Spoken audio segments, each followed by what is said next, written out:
Hello, Mr. Francis. Good evening. Hi, Samuel. Good evening. Are you in Vietnam or you're Oh, over I'm in Ho Chi Minh. Ho Chi Minh? Okay. Yeah. Yeah, I got it. So how are you doing? How is it? Yeah, all well, all well. Doing good. It's a Friday night, just hoping it will end early. Yeah, sure. Did you join in the celebration? I mean the Unification Day celebration. Come again? Did you join in the unification celebration? The Vietnamese, they are celebrating the Unification Day. No, no, no, no, no, no. Yeah, you should go to the No. district one. I think my friend is calling me out tomorrow, so maybe Right. I'll go tomorrow. Yeah, I did a run there. It was tremendous. It was marvelous. Awesome, really. The crowd there is wow, fantastic. Yeah, I'll be out tomorrow. Right. But I think only tomorrow I'll be going out. There's a series of event actually. The build up to the 30th of April. Yeah, I sure. think tomorrow Yeah, there's live event. Yeah, correct. sure. I will. I know most of my friends will be calling me out. Yeah. So So, Samuel, you are from Nigeria, right? yeah, I'm from Nigeria. Okay. So you are half working and half studying, or you are full-time studying? I'm full-time studying. I don't have anything doing here in Vietnam. No, I'm Right. actually looking out for a job opportunities. Mm-hmm. Mm-hmm. So now you are stationed in Vietnam, and then you are looking for a job in Vietnam. I'm not in Da Nang. I'm in Ho Chi Minh. Ho Chi Minh is Vietnam. Yeah, All right. I I'm mean, in Ho Ho Chi Chi Minh Minh. is one of the province, right? Yeah, Ho Chi Minh is one of their biggest cities in Vietnam. Mm. Although jobs here are competitive, you know, there are no more job opportunities outside teaching job, English teaching job. Are you learning the Vietnamese language? Nah, I'm not. Oh, then you should. Just try Uh, to learn their yeah, like I'm learning, not like I'm attending their language school. No. actually sign up for a class. I'm not sure whether I can speak like any Vietnamese, but I try. Yeah, I'm learning small, small. Maybe my close Vietnamese friends, they are trying to teach me and I try to learn. Wow, that's great. Yeah. Learning from friends is the best. If you have So a group of friends talking and speaking in Vietnamese, then you will learn and pick up fast. yeah, yeah. Right. Okay. So Okay. catch you after Yes. the class. Catch you. Yeah. Take care. Thank you.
Good evening, everyone.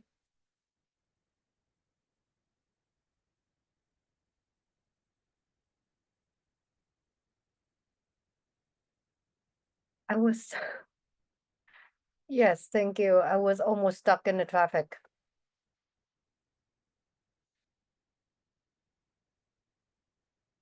Good evening, good evening. All right, anyone's planning to see the parade tonight? I think it's happening now.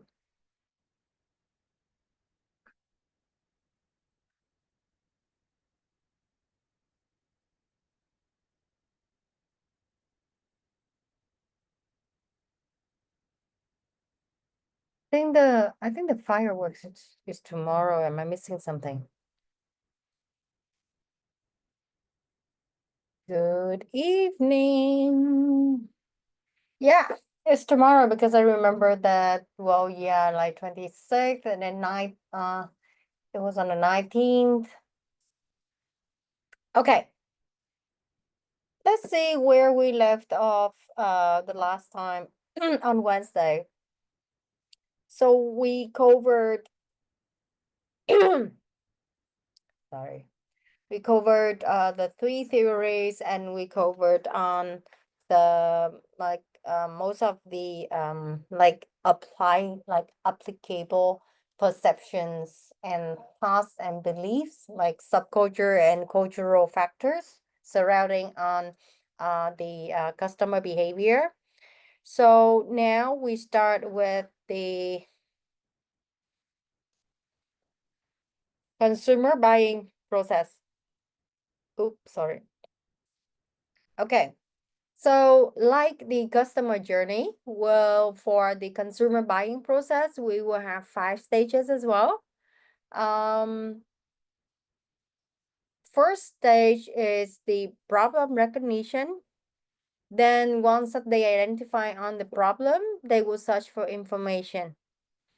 And once that they collect enough of information, they will evaluate on alternatives or options, or double check on the information, cross check the information.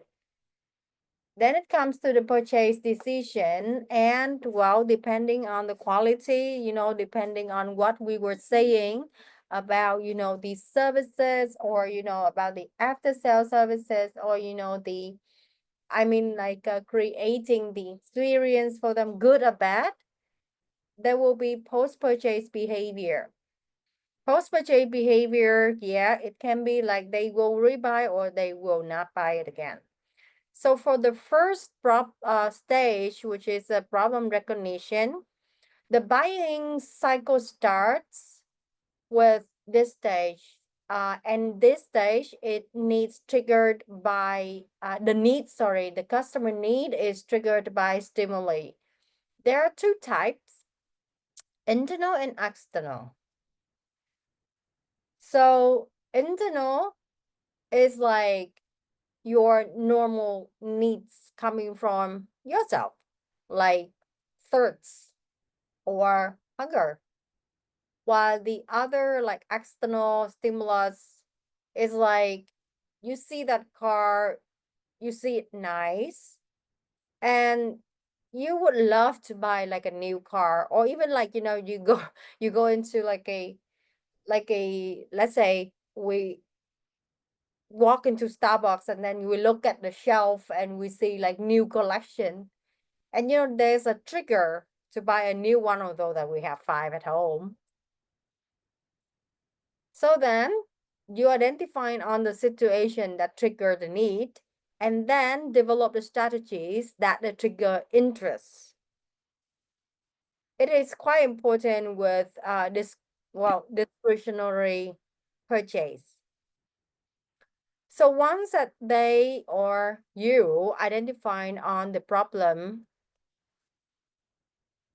customer will search for information.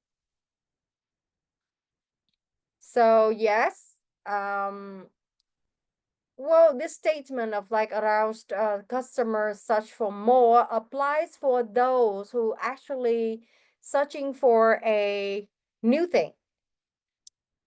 new problem, sorry, new product, probably like new problem, new product, or new service. When it is new to them, they tend to search for more in order to clarify on the thoughts that they are having. So the 4 sources that they can search for is, well, for the personal, personal can be their personal connection, or like their personal ways as well, like searching on their preferred channels of information. For example, some search on Google, some search on Instagram, or some others would search for official websites, or even in their own community, or their own group, their personal group. Second source is the commercial. Third source is the public, and fourth source is the experiential.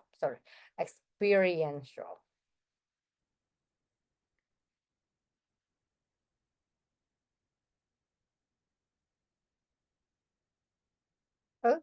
Okay.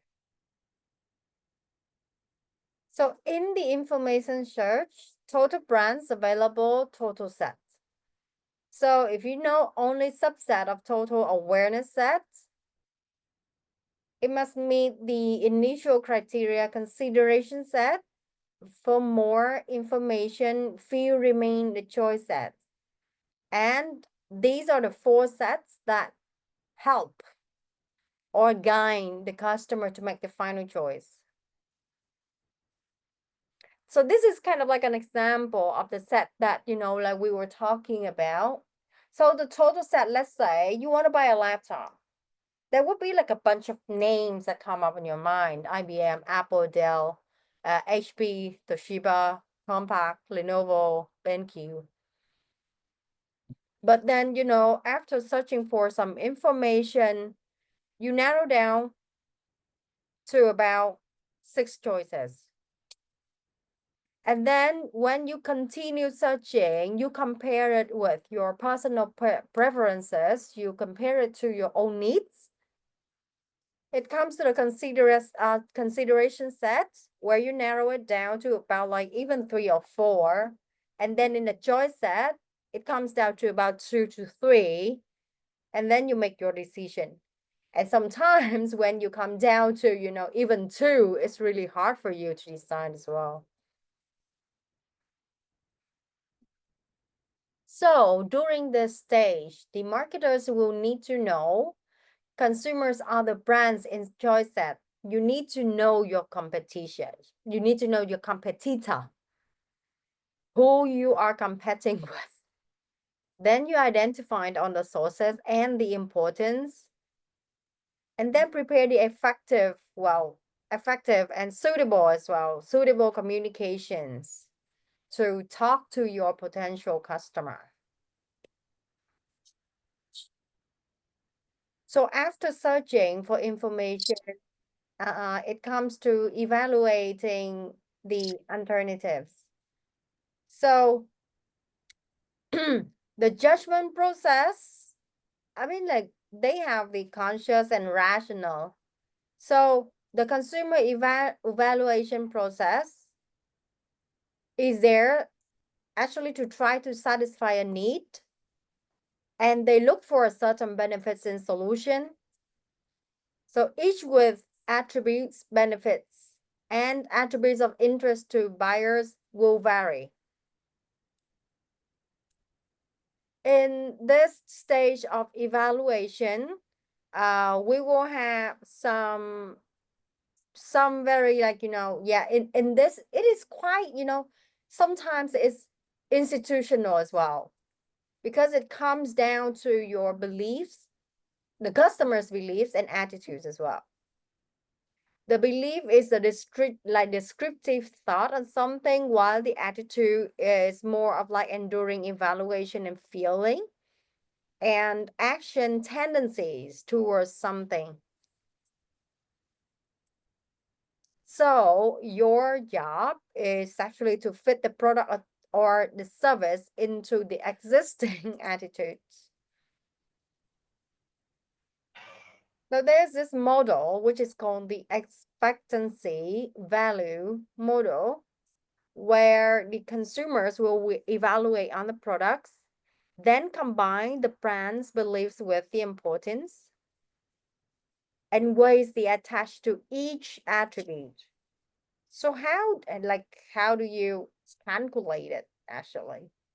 So the total perceived value equals on the total of weights and beliefs of all attributes.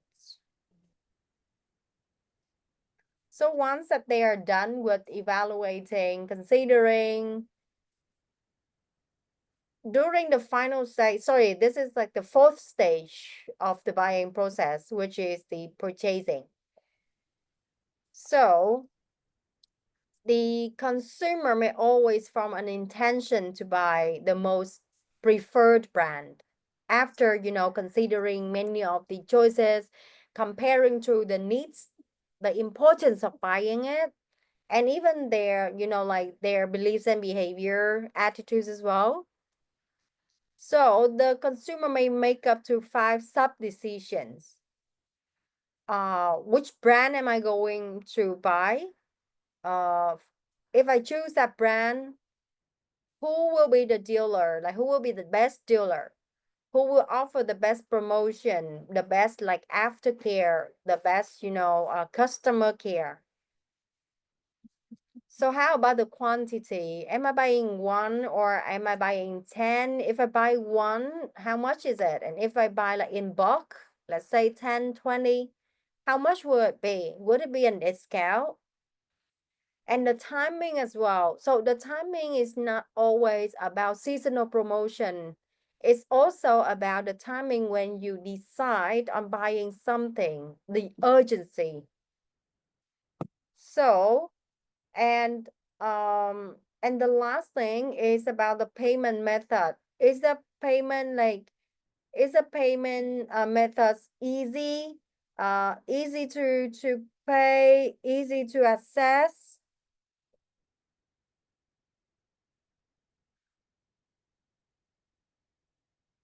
And well, can I pay by credit and can I pay like, by month?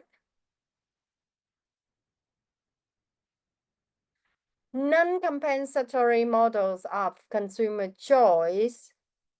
Well, remember that positive and negative attributes may not net out, and attributes evaluated in isolation. Easier decision but choice may be different if deliberated. So we come down, well, theoretically, there are like 3 choices of heuristic. Oh, the conjunctive heuristic, the minimum for each attribute. Choose the first meets minimum for all. So this is like, when you consider between too many shampoo brands, and then you get confused. So psychologically, you would want to just, okay, let's just buy something that, convenient. Convenient means it might be like 3 in 1. It can be shampoo and, shower gel as well. So it's like choose the first meets medium for all. And there's a lexicographic heuristic, the best brand on perceived most important attribute.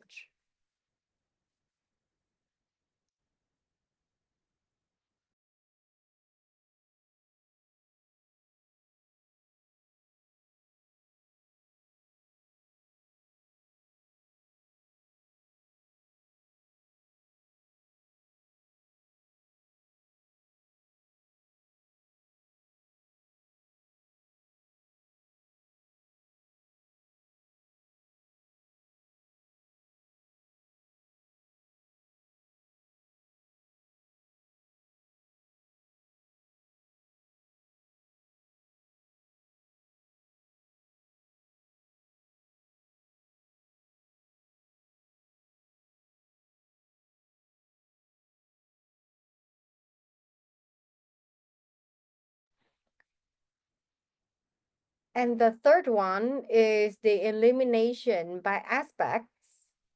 It is actually to compare the brands on attribute and remove those, below the minimum. So, and the lexicographic heuristic to choose the best brand on perceived most important attribute.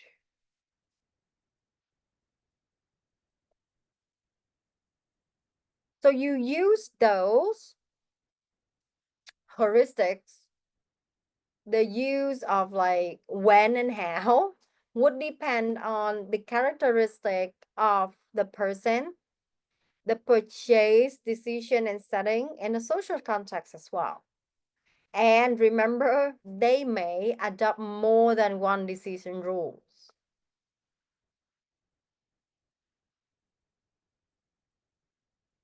Intervening factors between the purchase intention and decisions. First is the attitudes of others. Well, the intensity of others' attitude, I mean, we always have that FOMO, the fear of missing out. Whenever something comes up very fast and being, like marketed a lot, and then, people talk about it a lot. So most of the attitudes would be really aggressively towards that, like product and services in a good way. And then you got that urge to buy that one. And secondly, it is a motivation to comply with the other's wishes as well, especially when it comes to buying cars and even buying houses as well.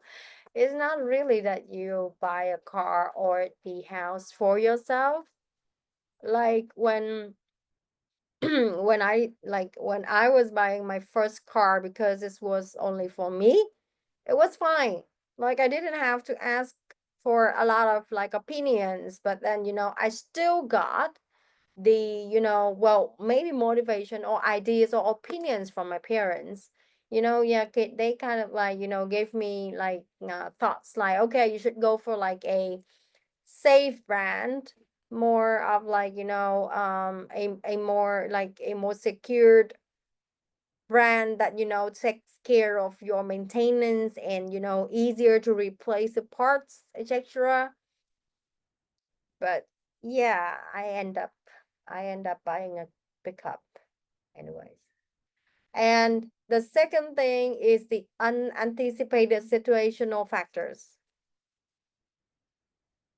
Okay, the figure 6.6 is steps between evaluating of alternatives and a purchase decision. So, yeah, like in the purchase intention, it is affected by the attitudes of others and an unanticipated situational factors. Keep in mind that there might be some perceived risk. The decision influenced by the like perceived risk includes functional risk.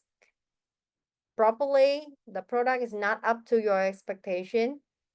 The physical risk is a threat to your well-being or health. Financial risk, not worth the price, too pricey, or like sometimes when you think, oh, it's too cheap. Social risk, the embarrassment from others. Oh, if I use this brand, like people would look at me like in like I'm odd or something. And psychological risk is the fifth one. It is a mental well-being. And the sixth one, which is the final one, is the time risk. Opportunity cost to find another. So this is the final stage, which is a post-purchase behavior. So of course, after buying a product or a service, the customer might experience like, dissonance about their purchase and be alert to information that supports their decision. So marketing communication should supply the beliefs and evaluations that reinforce on the consumer choice and help him or her feel good about the brand. Or well, in other words, always there to comfort, like to comfort your customer that, okay, you made the right choice. And in this stage, it's very important that you should monitor on your post-purchase satisfaction, post-purchase action, and post-purchase uses. By what? By actually like sending out on, like survey on, okay, how was your experience buying our product? After a month or two, keep checking on them, send them emails. All right. How about like after 1 month, do you have any difficulties using our products? Is there anything that, keeps you from, upsets you or keeps you from, reuse our service or rebuy our product? Keep checking on that. And you can do by a lot of things, social media channels or even like emails or, newsletter.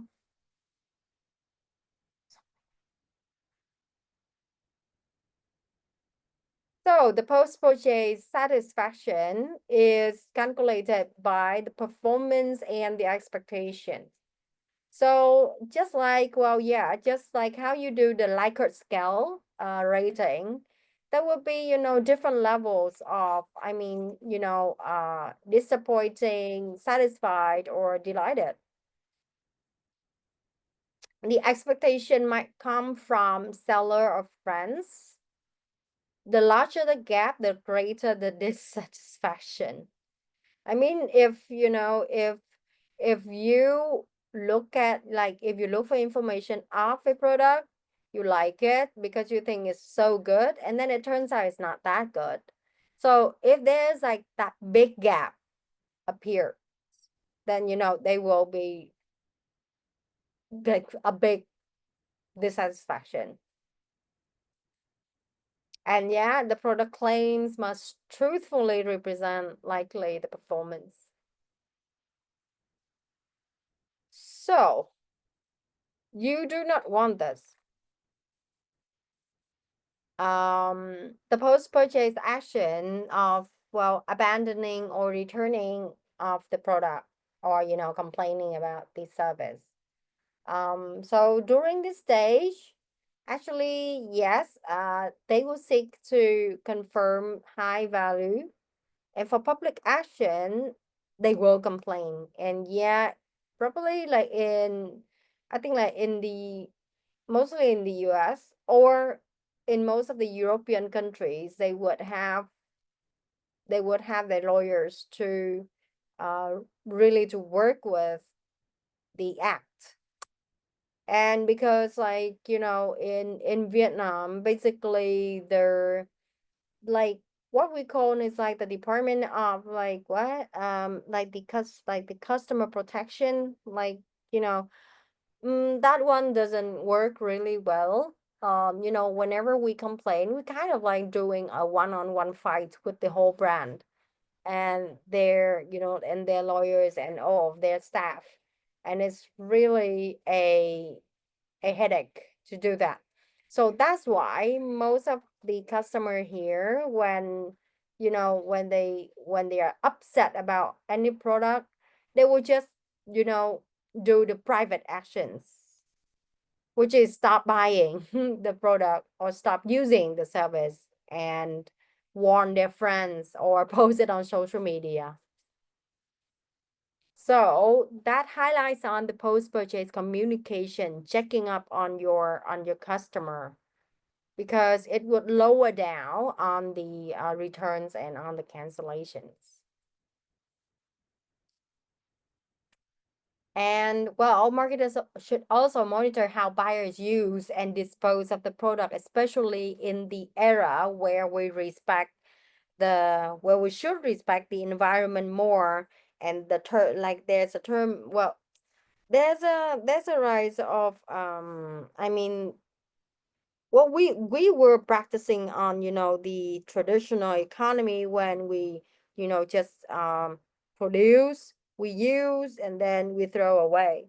So right now, in recent years, they have been doing or implying on the on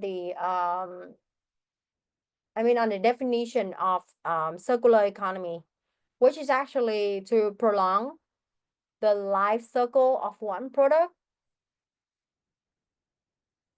So again, monitoring on how they use and dispose the product will give you a quite an important number, which is a key driver of sales frequency,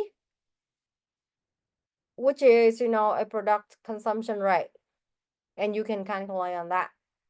So one potential opportunity to increase the frequency of products used is when the consumer's perceptions of the usage differ from reality. And you yourself, as marketers, you must also need to know how the consumer dispose the product when it is used. Well, if they throw it away, or they would, break, like for a laptop, right? Let's say, would they throw it away, or would they, just give back to the manufacturer, or would they, break the parts out and then, use it for like other uses, because they do that a lot in Vietnam.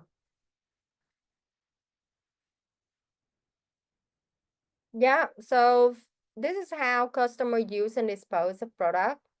Well, they either get rid of it temporarily or permanently, or keep it. If they get rid of it like temporary, they might rent it or lend it. And if they keep it, they might use it to serve the original purpose, or convert it to, serve a new purpose. Like I said, like, break it apart, use it for like a new purpose, and, or they will store it. If they want to get rid of it permanently, just, like permanently, they might give it away, trade it in again, sell it, or throw it away. So there are other theories of consumer decision making, and you can read it further in the slides. I uploaded the slides already.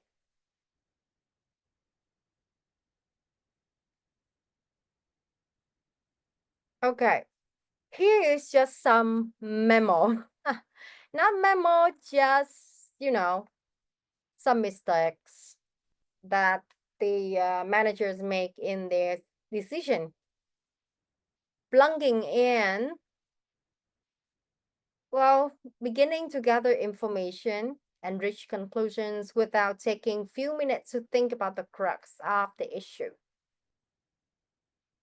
You framed blindness, which means setting out to solve the wrong problem because you have created a mental framework for your decision with little thought that causes you to overlook the best options or lose sight of the important objectives. Lack of frame control. Fail to consciously define the problem in more ways than one, or by being unduly influenced by the frames that others put on you. Overconfidence in your judgment. Well, we do that quite a lot. Short-sighted shortcuts. Well, there is no shortcuts in business and in marketing as well, and actually in everything you do. So try to be a little more patient and look around, read a little more, consult more people, and first of all, really, really, be be frank to yourself when you make the decision. Well, the next common mistake is actually shooting from the hip, believing that you can keep straight in your head all the information that you've discovered and therefore winging it rather than following a systematic procedure when making the final choice. So this is one of the mistake that I made back in the days, even like in my agency time as well. And now when I am in research, I kind of like appreciate the idea of storing the information more, storing, arranging, and putting the information in the right right place. Just like rearranging your house or your room. um it will be information will be easier to find. And when you work, when you put them in a systematic I mean process, your brain works in a clearer way where you don't have to find, to look for the information again. That's time consuming. And secondly, you wouldn't really want to, miss out on anything. So, try to try to make friends with Excel. Try to make friends with, the apps that might help you with storing the like, the information. Like for me, for like I use iPhone, and there's this application, new one, the journals, which is like an in-app, like for Apple. And I keep track of places where I go, and then I wrote, like kind of little stories, like little thoughts, or little, kind of like findings about the places I go, and put them in, the order. And it actually marked down on the places where I went, and then the map there, and then, keeping them in order is really like a good practice to do. The seventh mistake is a group failure. Assuming that many smart people involved, good choices will follow automatically, and therefore failing to manage the group decision-making process. Fooling yourself about feedback. Failing to interpret the evidence from past outcomes for what it is really says, either because you are protecting your ego or because you are tricked by hindsight effects. Yes, when you work with historical data, do not be blinded by your assumptions or perceptions. I met quite many managers when they take a look at, numbers or, reports from about like 4 or 5 years old.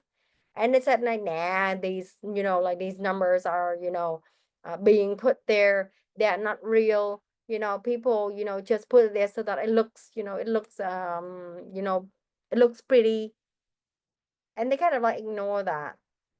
So to me, it's like missing out on the baseline study, like baseline research, which is very dangerous for you because it's lacking foundation.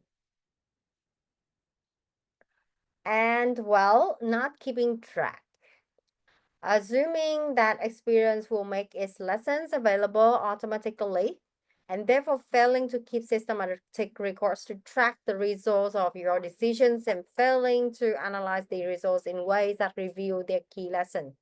Again, monitoring, keeping track of information serves a very important part in your decision-making process.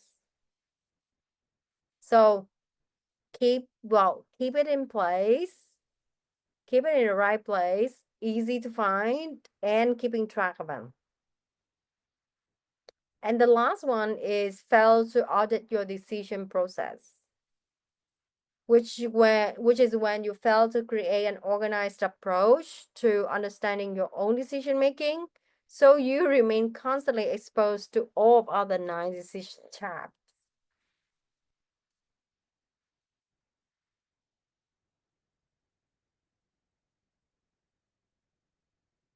Profiling the customer buying decision process. So how to learn stages in buying process. There are four, well, there are four things that you should keep in mind.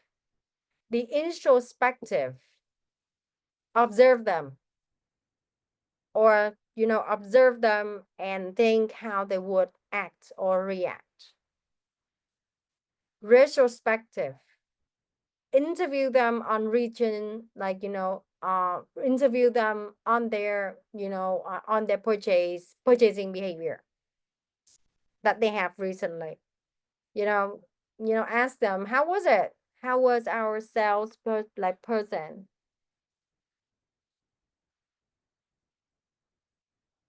The prospective, locate those who plan to buy the product. And prescriptive, ask them the ideal way to buy it. How do you like us to sell you? How do you like us to, like, what kind of promotion do you like us to do? Like, giving you the discount, direct discount, or prolonging on the post purchase like guarantee. When you understand their behavior and consumption system, well, sorry, you need to understand their behavior, which consists of the consumption system, customer activity cycle, or customer scenario. It will help you to create or to paint a bigger picture of the process, of the buying process, and then to give them exactly what they need at the right time.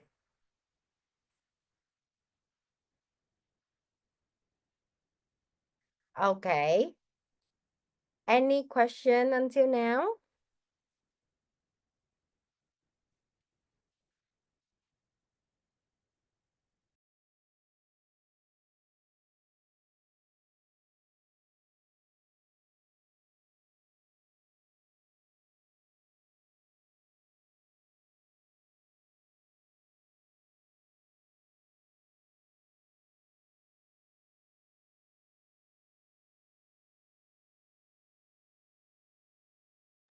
Oh, thank you. Yeah, I saw the messages just now.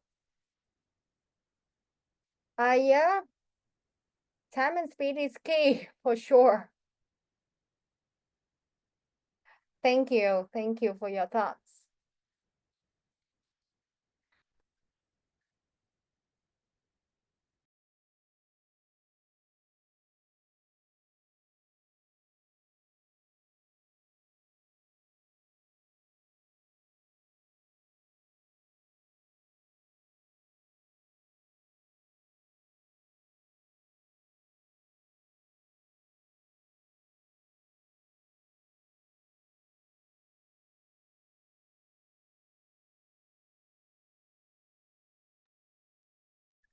Okay. Actually, yeah, that's it for the for the slides.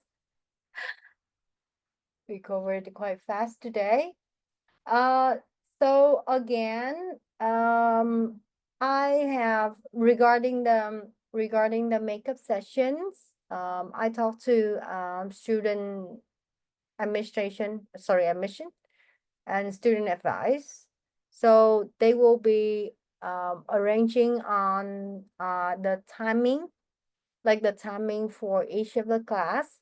And once that they agree on the proposed timing, I will send you another email, all right, confirming on the time slots that we will be studying after the big holiday. Again, Monday is still, yeah, we're still learning on Monday. Yes, Francis, yes, it is the next Monday. It is the next Monday, which is on the 28th. Yes, correct. Presentation date is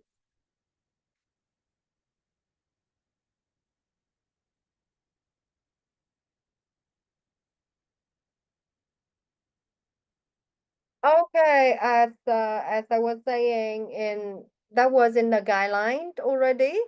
So again, each group will have the presentation time. Time per group, 10 minutes presentation and 5 minutes. Yeah, it's fine. 5 minutes Q&A. No, it's fine. I can remind you guys here so that, yeah, so that you don't need to look back at the guideline anymore.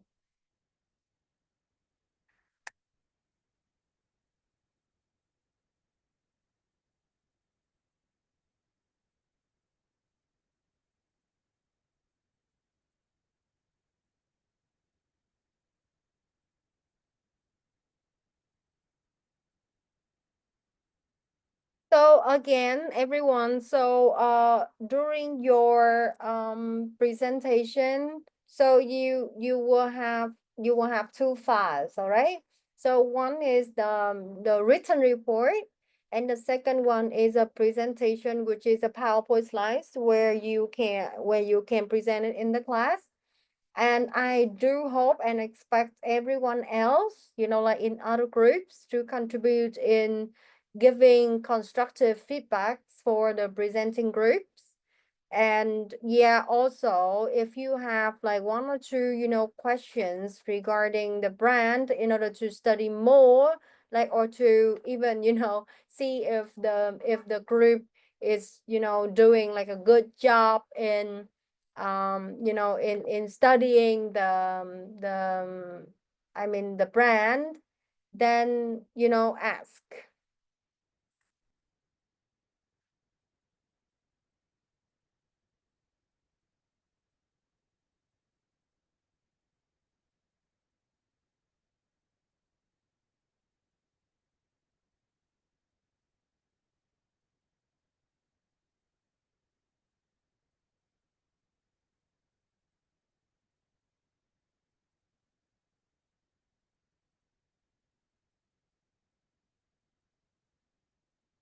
Okay, is there anything that you need to ask me about the assignment? Anything else?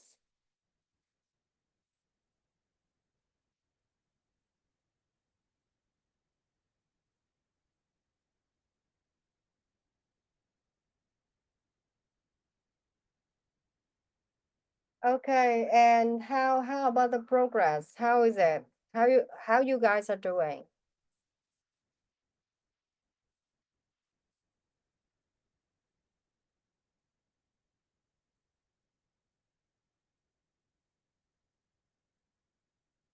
Yeah, it's great. Yeah, actually, yes, it's a really good idea of putting the scripts up, because that's what I always encourage my students to do. Because having the script not only, to have the guidance of what to say, and also to track on your timing as well. And then thirdly is to kind of like, clearly divide on, who would say what, and in how long. Okay. So, let's say we will have about like 1 hour for, like for on Monday for the presentation.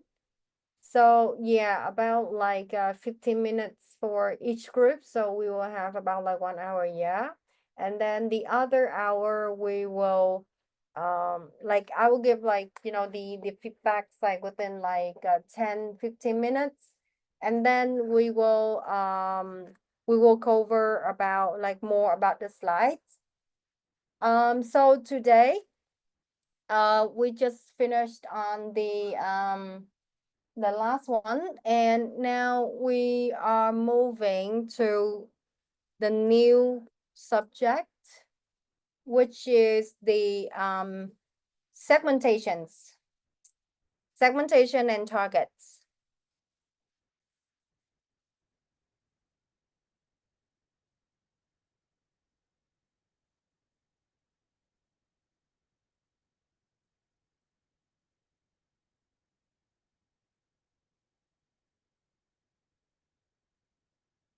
So in this, in the next subject here, we will discover about the market segments, or in our in our marketing plan, there is this part where you do the customer segmentation, where you defined on different groups of customer. Who are they? How do they look like? What do they look like? And then divide them into suitable groups, so that you can communicate with them in the best suitable way. So the learning objectives in the slides is to know what are the different levels of market segmentation, and to know how a company or a brand can divide a market into segments, and know how a company should choose the most attractive target markets, and know what are the requirements for effective segmentation. So basically, for like, the market is very big. So the market is like the whole pie, and not every company and every brand would have the resources and the money to target the whole pie. So basically, you would need to pick on the best pie that you can afford. So they cannot connect with all customers in large, broad, or diverse market, but the companies can define the markets into groups of customer or segments with distinct needs and wants. So once that they are able to identify or group them in different group or segments, they will need to identify which segment can be served effectively. And to develop the best marketing plans, the marketers need to understand what makes each other segment unique and different, because, well, they have different needs and wants. There are two types of, okay. So the target marketing is to compete more effectively. In this case, effective target marketing requires that marketers identify and profile distinct groups of buyers who differ in their needs and preferences. Select one or more market segments to enter, and for each market, they need to establish and communicate the distinctive benefits of the company's market offering. So, okay, so let's say in the world of cars, you have, very economic cars, you have hybrid, and you have luxury brands. So each and every brand of like car brands, they serve a different type of customer, and they are actually serving different segmentation. So there are two types. The mass market, which is actually what I call the bigger part of the pie. So the starting point for discussing is the mass market.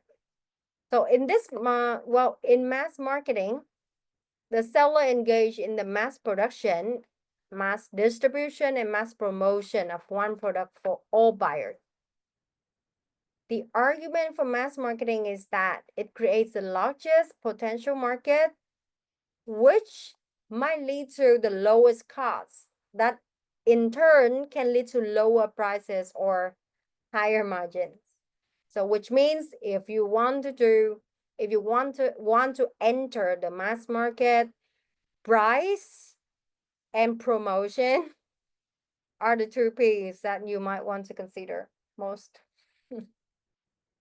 Because the bigger the higher the margins, the bigger the promotion that you can offer. And of course, the lower the price, the more attractive.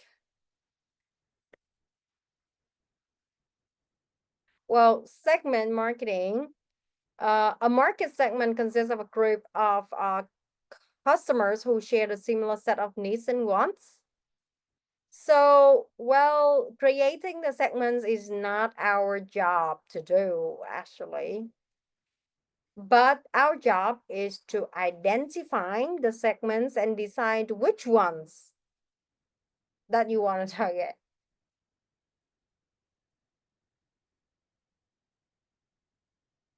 So the segments is really different from the industry sector. How do you see the difference?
Okay, conduct research.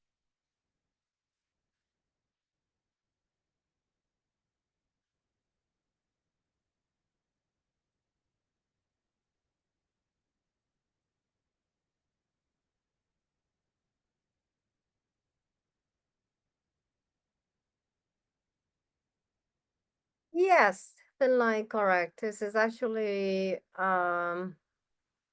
one is bigger, broader. Yes, and the other is quite narrow.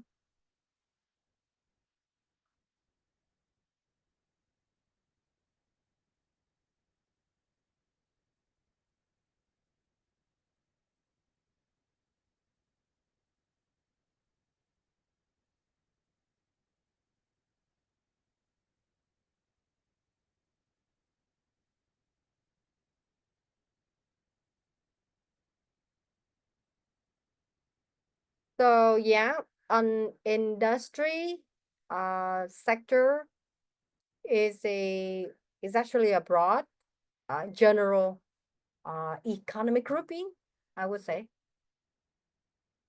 And a segment is like a smaller, more specific subset of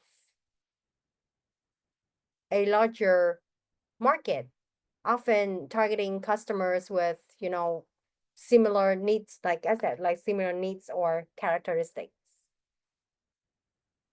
Gush. So in segment marketing, you better satisfy target markets and reflect on the competitors' marketing. One way to say it is to identify the preference segments.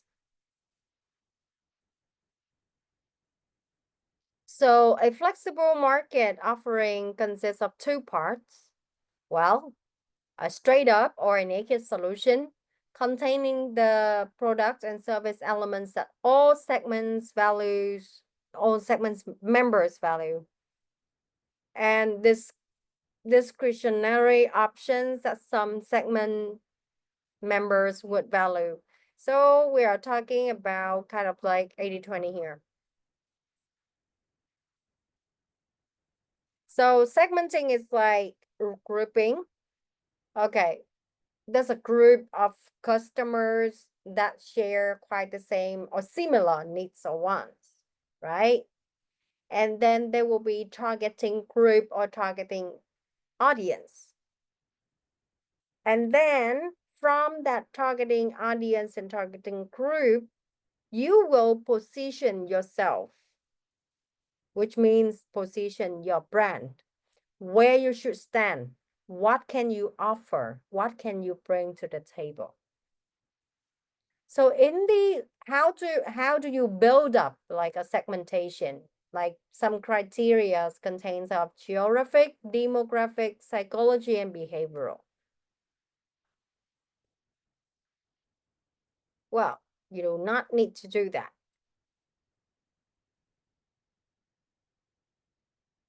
Okay, so this is kind of like an example of a major segment variables for consumer markets.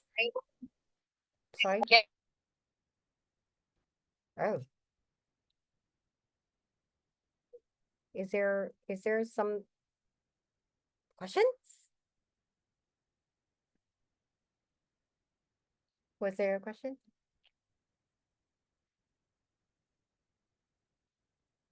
Okay. So, one example of, some variables for consumer markets, if you look into psychology, like psychographic, you can look into, lifestyle. For example, culture-oriented, sports-oriented, or outdoor-oriented. Personality, look into their behaviors, are they like compulsive, authoritarian, ambitious, aggressive, neutral, none. You can also look at their occasions, benefits, their status, the usage rate, loyalty status, readiness stage, or attitude towards your product. So the market segments can be defined in many different ways. One way to carve out a market is to identify the preference segments. So the preference segment consists of homogeneous, diffused, and clustered. The segmentation is to define the criteria to segment the customers. Which criteria would you choose? And once that you have the criteria, you will move to the next stage, which is the targeting. So once that you define the criteria, you need to define it more in order to choose the segmentation, like the suitable one. Who are you aiming it for? Sorry, who are you aiming for? Who are you selling it for? What group do you choose and why? And in the positioning, you need to define the criteria to position your product for the target customer. There is something, well, besides from apart from mass marketing or mass market, we also have the niche market. Niche market is, like its name, very small. It is a narrow defined customer group seeking for distinctive mix of benefits. Marketers usually identify niches by dividing a segment into sub-segments.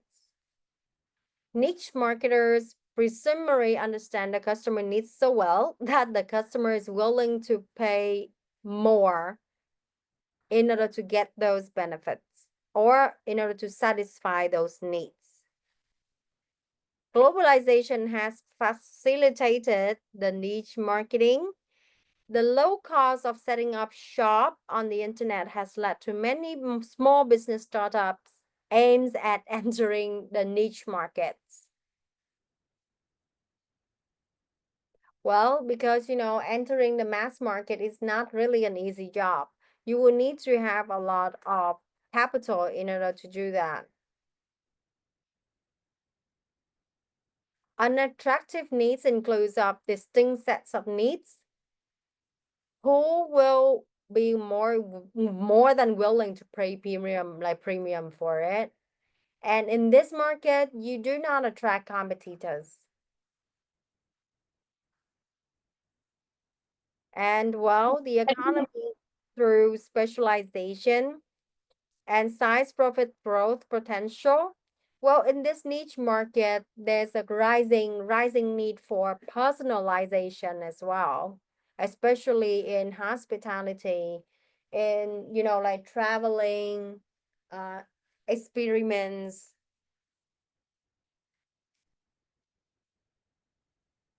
The local marketing, well, the local market, local market is it's quite an interesting thing for me as well, and for marketers, because to enter the local market, you really need to understand your own people, and basically it is need to the marketing needs to be very like being tailored to the needs and wants of local customer groups. Local marketing reflects a growing trend called grassroots marketing, getting as close to customers as possible using the experimental marketing with the purpose to connect the unique experiences.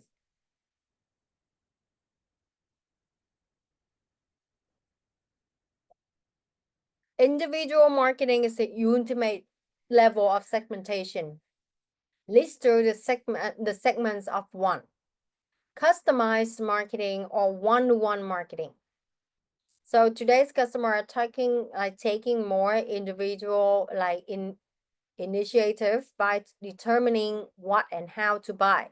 So this is this is what we call what I mentioned about personalization.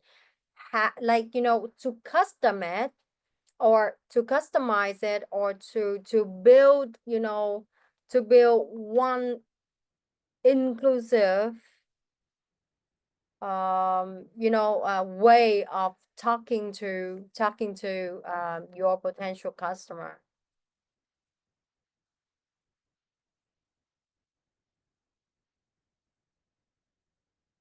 Yeah, some examples of customization. D beer. Okay, Japanese company Paris Miki, one of the largest eyeglass retailers in the world, use a design tool that takes the digital picture of the customer face. The customer describes the style that she or he wants, and the system display alternatives on the computerized photograph. Okay, this is much of quite old for our VR and AR world right now, where L'Oreal and right now I think L'Oreal is the first one. I don't remember if L'Oreal is was the first one to apply VR and AR on makeup, trying makeup especially on lipsticks and on other makeup lines online, so that the customer will be able to see it first, see it before buying it. They don't need to go to the store. And also the online system would suggest on what combination of makeup products are suitable for the customer, and then automatically suggest them or add them in the cart. I think that's what L'Oreal has been doing for 2 or 3 years already.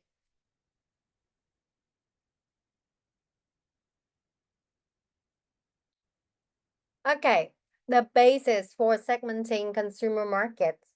There are two broad groups of variables are used to segment the consumer markets. One is called the descriptive characteristic, defined by geography, demography, and psychography. The second group is the behavioral considerations, such as the consumer responses to benefits, use occasions, or brands. The geographic segmentation would divide the market into geographical units and move from macro to micro levels, from nations to cities to neighborhoods or community. Mapping software, customer cloning. Geoclustering is the combination of geographic data and demographic data. It captures the increasing diversity of the population. So demographic, in demographic segmentation, basically you divide the market into groups of bases, such as, age, family size, gender, income, occupation, education, religion, race, etc. Well, generation, nationality, and social class, like we talked about it, like on Wednesday. Some other variables that you can consider is the consumer needs, wants, usage rates, and product and brand preferences. You can refer or you can associate them with the demographic segmentation. And the demographic variables are quite easy to measure and easy to collect the data from as well. Well, age. Why? Because the consumer wants and abilities might change with age. And in life stages, again, we talked about this, in different life stage or different stages in life, your needs and wants are different, maybe completely different, and your preferences are different as well. So these life stages present opportunities for the marketers who can help people cope with their major concern.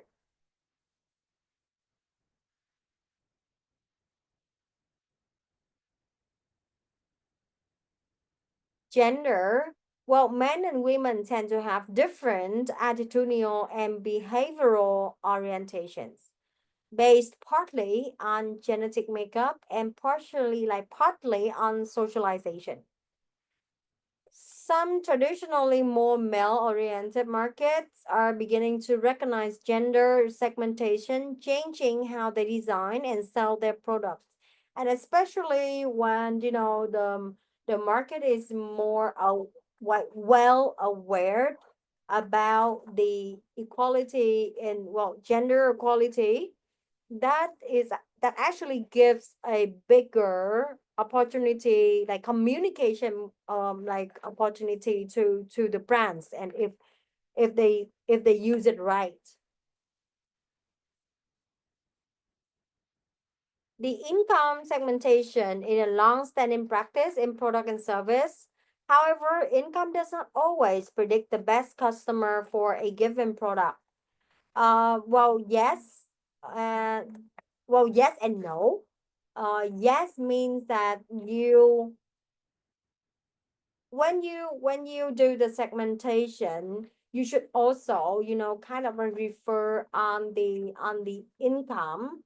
However, why no is that you don't refer 100% on it, because the buying behavior does not always come from the income segment 100%. Because let's say if the income is high, but there's no need for them to buy your product, then the buying intention is still very low.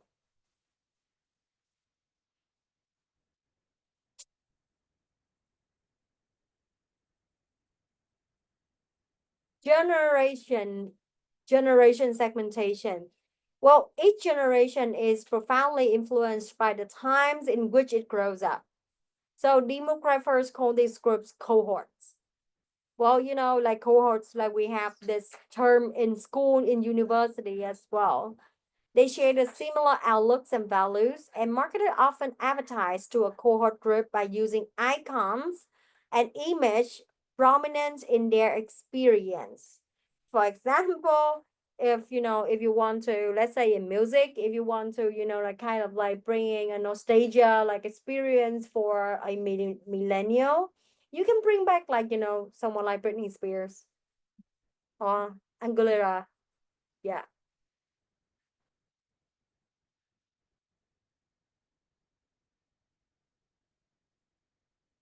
And the funny thing is, generational cohort also and be able to influence each other, which is like a brings the marketer a bigger chance to tap into different community, different cohort at the same time.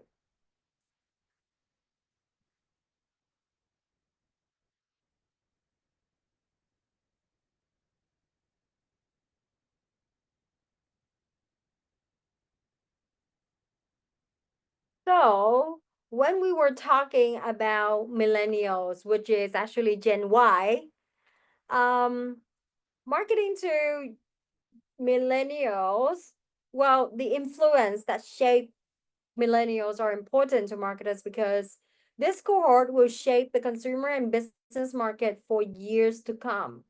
Well, now it's actually Gen Y and Gen Z at the same time because the first cohort of Gen Z actually has entered the working force. Members of this cohort are often turned off by over branding practices and a hard sell marketers must use different and often, unconventional approaches to reach them. And okay, so for so you guys, what do you think can attract a millennial like right now? Like what kind of topic do you think that they would be interested in hearing about?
Okay, authentic branding or maybe authentic experience.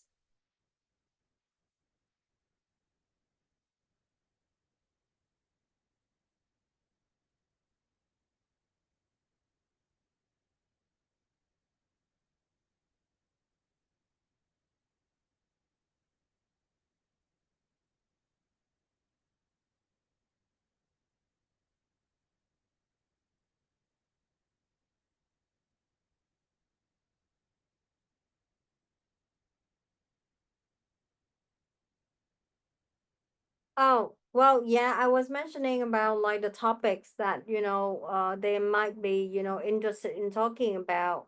Like, yeah, for example, like eco-friendly or preservation awareness or, properly, sustainability? Maybe. Or maybe it's just me because most of my friends are not really interested in talking about like how to prolong life and how to save trees. They are more interested in, well, talking about like, you know, family, like kind of like family oriented, and things about, yeah, authentic, like experience, more like inclusive experience at the same time. So I guess, yeah, it will be different to different, like, cohort.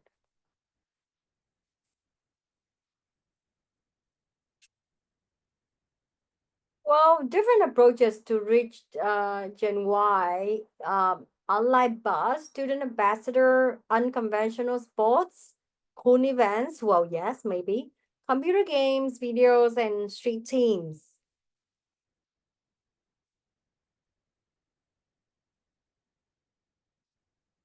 So how you analyze on the matrix, like this life stage matrix?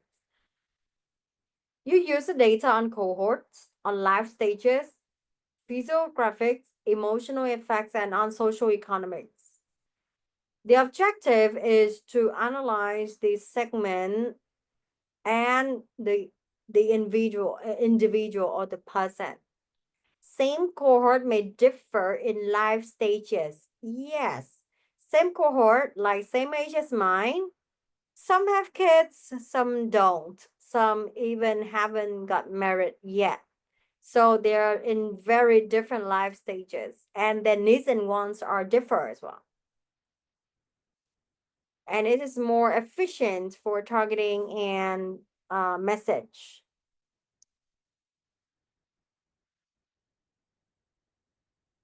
Social class. Social class is actually a very strong influence on preference by consumers in products such as cars, well, clothing, luxury brands, leisure activities, and choice of preferred retailers. The marketers will design products for specific social class, and remember that the taste of a social class might change with the years.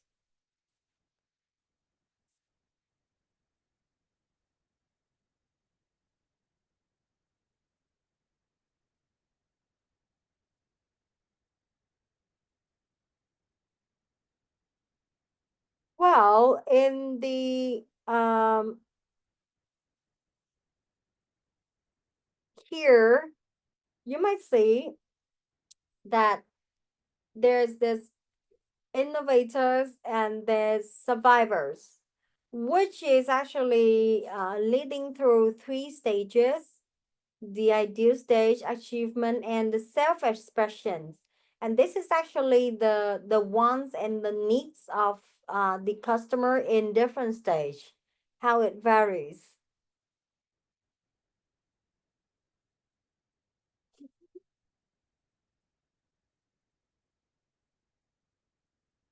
The behavioral segmentation. Well, many marketers believe behavioral variables are the best starting points for constructing marketing segments.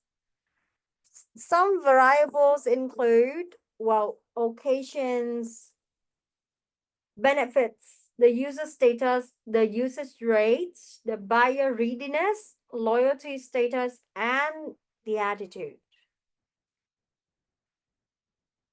The behavioral segmentation would divide buyers into groups based on their knowledge, attitude, using like usage rates, and the response to the product. The decision roles are easy to identify buyer for many products, but buying roles might change. There are 5 roles, and even in 5 stages as well. The initiator, influencer, decider, buyer, and user.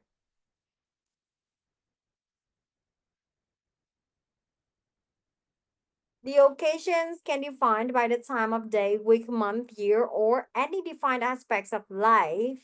The buyers occasions creates the need to buy product, and extend activities linked to holiday to other times of the year.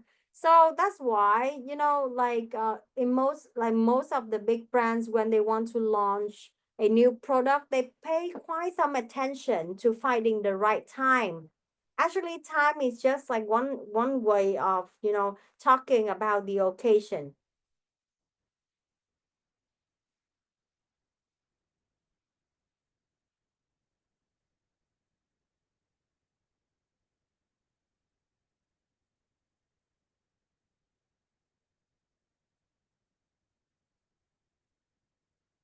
So the benefits, the buyers would be grouped where their benefits to offer the benefits that they seek. For example, Mobile, like the oil brand, identified the 5 different benefit segments and their size. The first one, 16%, is the warriors, where they sell the premium products and quality service. Second is Generation F, fast food, fast service, and fast food, which consume of 27%. True Blues, branded products and reliable service, which consists of 16%. The fourth one is the Homebodies, look for convenience, 21%, and the Price Shoppers, low price, which consists of 20%. User status, well, none, like none status, like X status, like non-user, like X user, potential user, first time user, or regular or will be user. The market leaders will attract the most potential users, and the small firms will attract the users from the leader. The usage rates, well, we identify on how much are they going to use it, light, medium, or heavy users. For heavy users, a small percentage of market, but high percentage in total consumption, loyal to only one brand or the lowest price.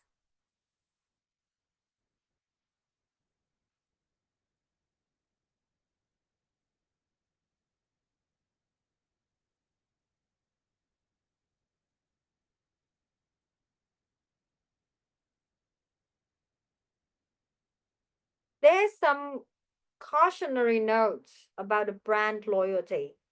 So the brand loyalty purchase patterns may reflect the habit, the indifference, high switching cost, and non-availability of other brands. So these are, well, these are the factors that might affect on the purchase, the brand loyal purchase. The attitudes, there are 5 attitudes about products: enthusiastic, positive, indifferent, negative, and hostile.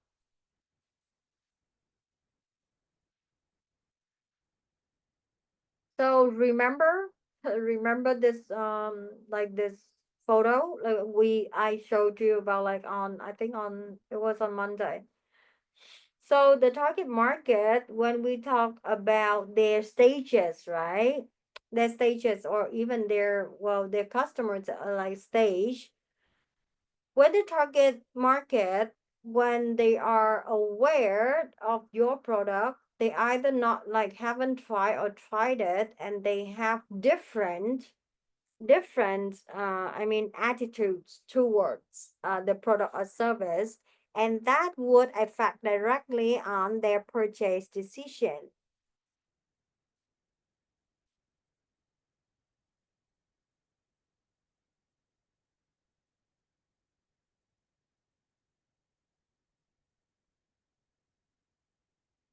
The conversion model, what is it? A conversion model has been developed to measure the strength of psychological commitment between brands, consumer, and their openness to change. Yeah. Yeah. The model segments users of a brand into 4 groups based on strength of commitment from high to low, convertible, shallow, average, and entrenched. The model also classifies the non-user of a brand into 4 groups based on their balance of disposition and their openness to trying out the brand from low to high, which is strongly unavailable, weakly unavailable, ambivalent, and available. Segmenting the business market. The business market can be segmented with some of the variables used in consumer market segmentation, but business marketers also use other variables. Within a given target market industry and customer size, a company can segment further by purchase criteria. And business marketers generally identify segment through a sequential process.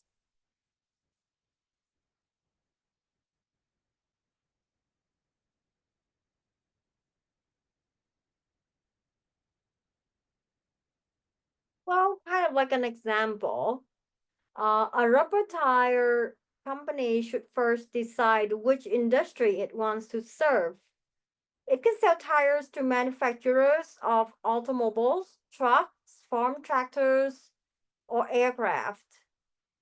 Within a chosen target industry, a company can further segment by company size. Well, of course, depending on whether if they are small or medium or large, and depending on their manufacturing capacity as well. And the company might set up separate operations for selling to large and small customer.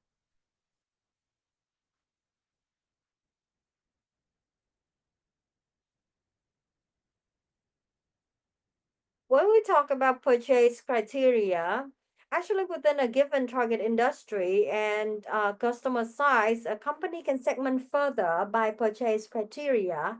For example, government labs need low price and service contracts for scientific equipment.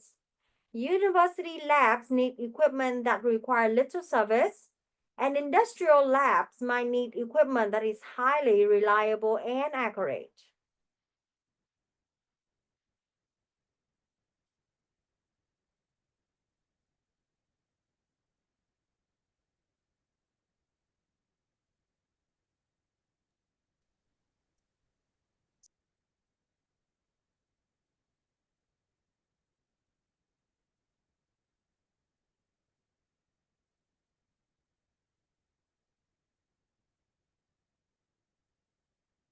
Marketing is once a firm has identified its market segment opportunities. Well, you should decide on how many and which ones to target.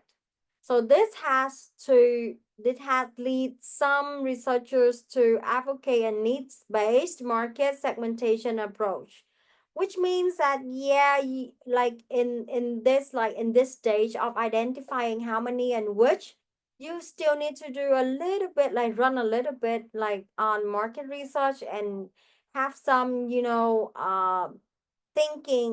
have some opinions from the researchers to in order to make the right decision.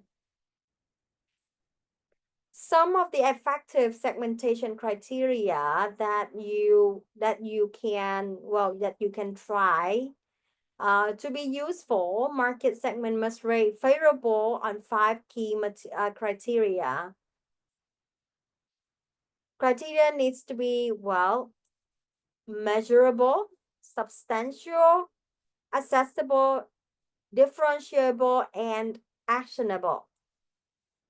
Well, this is actually quite similar to the SMART goal, identifying the SMART goal. Measurable, the size, purchasing power, and characteristics substantial, the segments are large and profitable enough to serve. A segment should be the largest possible, homogeneous group worth going after with a tailored marketing program. Accessible is the segments can be effectively reached and served.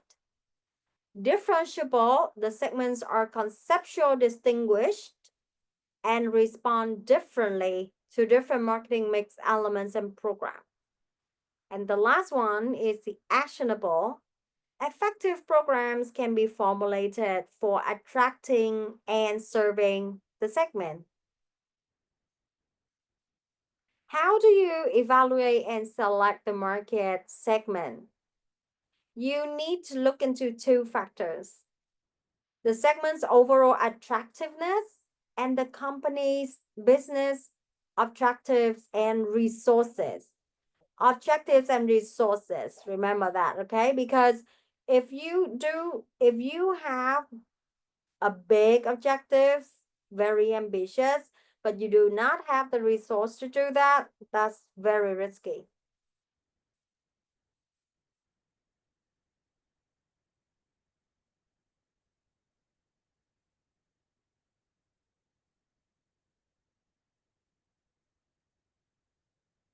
So there are like 5 patterns of the target market selection: single segment, selective specialization, product specialization, market specialization, and full market coverage. The first one is a single segment concentration. Through the concentrated marketing, your company will gain a strong knowledge of the segment's needs and achieves a strong market presence. However, there are risks that a market segment can turn sour or a competitor may invade the segment. For this reason, many companies prefer to operate in more than one segment, and the company can try to operate in super segment rather than in isolated segment. Selective specialization. A company will select a number of segments and each objectively attractive and appropriate. So this multi-segment strategy has the advantage of diversifying the firm's risk, or in other words, do not put everything in just in one, do not put every egg in one basket. The product specialization makes and sell different market segment. The risk, the product might be replaced by new technology. The market specialization serves many needs of a group and has a strong reputation channel. It is a channel for other products. There are downside risks that the group suffer from budget cuts or when the company shrink in size. So which means that you do not have the resource anymore. So full market coverage is where the firm or the company attempts to serve all customer group with all the products they might need. In undifferentiated marketing, the firm ignores the segment differences and goes after the whole market with one offer. Okay, one offer works for the whole market. So yeah, sometimes that you have to really ignore on the differences of different segments. And on the other hand, you have the differentiated marketing, where your company operates in several market segments and design different products for each segment. So, like for some makeup brands, they have, different product lines with target on, different segments.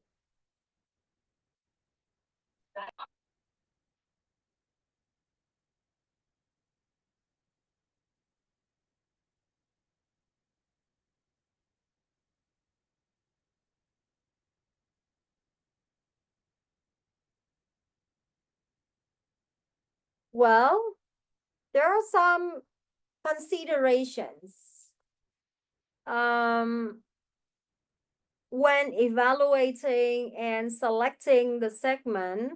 There are two kind of considerations that must be taken into account.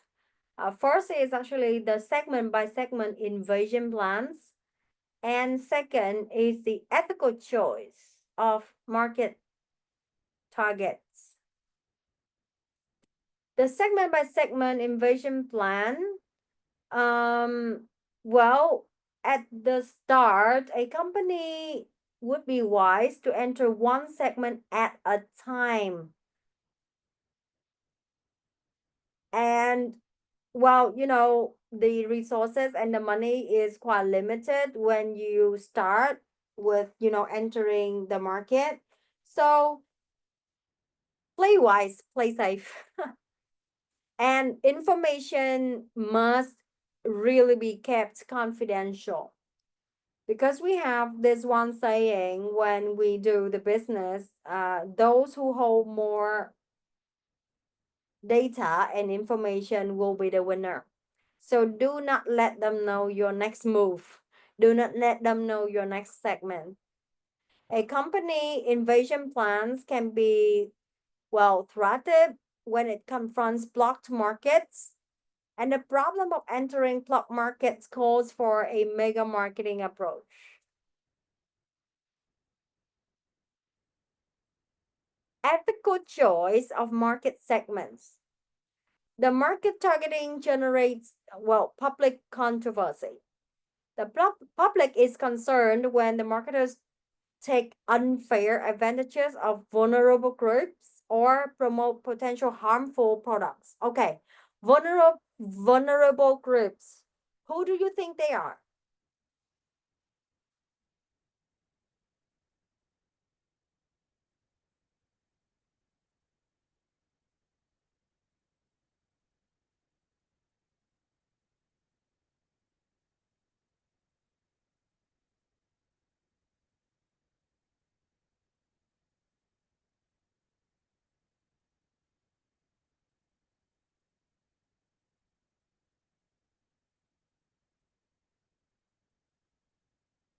Who do you think is a vulnerable group?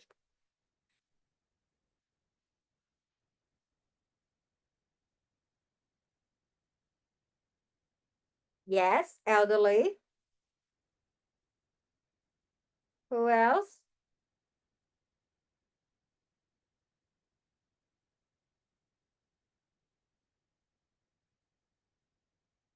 Yes, children.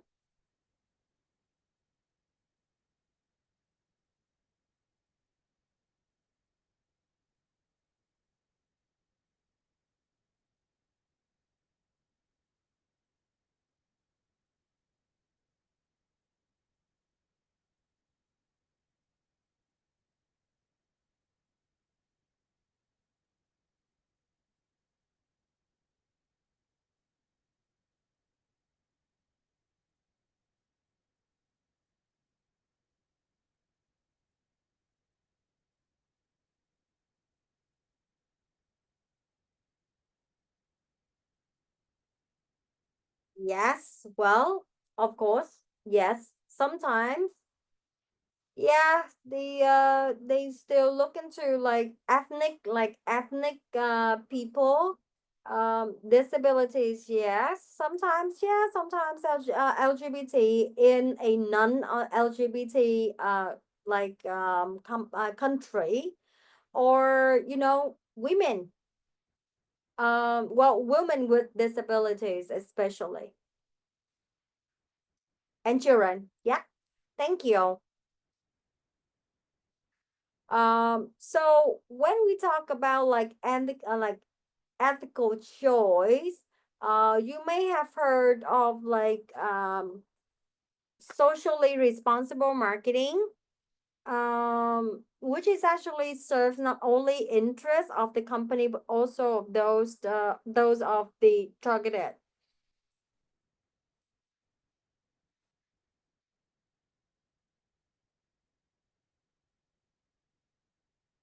Okay. Actually, that is the last thing of the slide today. Is there any concern or questions that you want to ask me about segmentation, customer segmentation?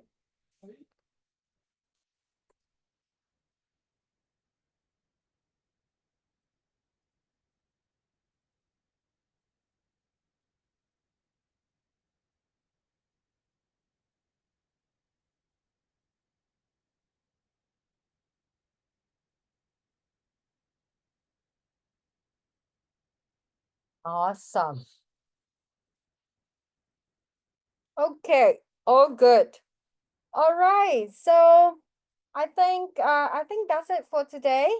And again, if you have any questions for me or any help regarding your assignment, feel free to let me know. Feel free to email me or even text on Google Chat. And you feel free to post your questions in the classroom, in the Google Classroom. Well, it's better to learn from both, your lecturer and your friends as well. So, your friends might have like, faster faster answers for you. All right, so let's move to the last one, which is the attention. Okay, today is like 25th. Okay, Emmanuel Uzoma. Yes, present. Daniel,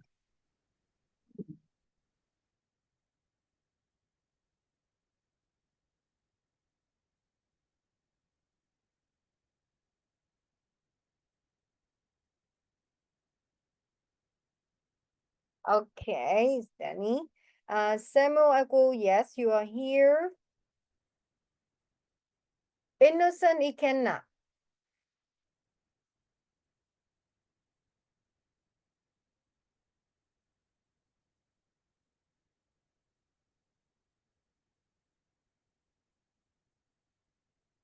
Innocent Ikenna, are you here?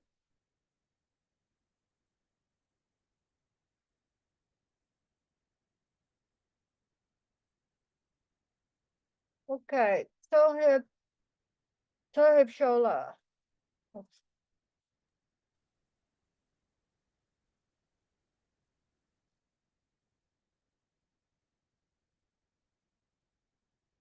Tohib Shola. Okay.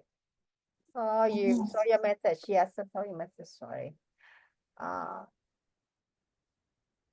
Mimtat Kaing. Yes, I'm here, teacher. Okay. Kim Ko.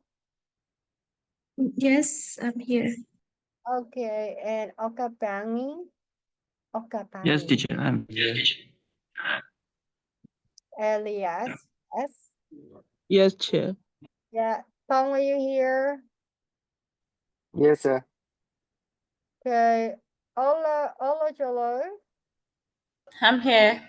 Okay. Mr. Progress, you are here. Francis, you are here. Yes. Chibuzo Emmanuel.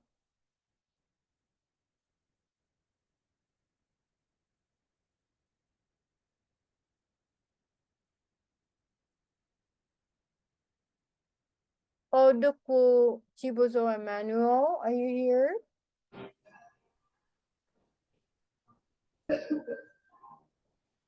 Okay, I just heard someone laughing. Are you there?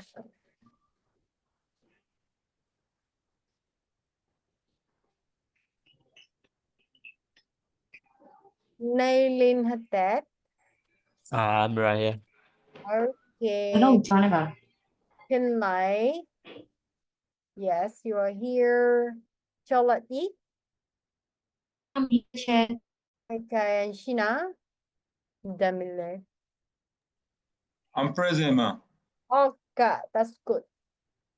All right. Thank you, everyone, for your participation today. I'll see you on Monday. Okay, try to submit your assignment on time and be ready on Monday for your presentation. Yes, thank you. Enjoy your night and enjoy your weekend as well. Okay, bye-bye.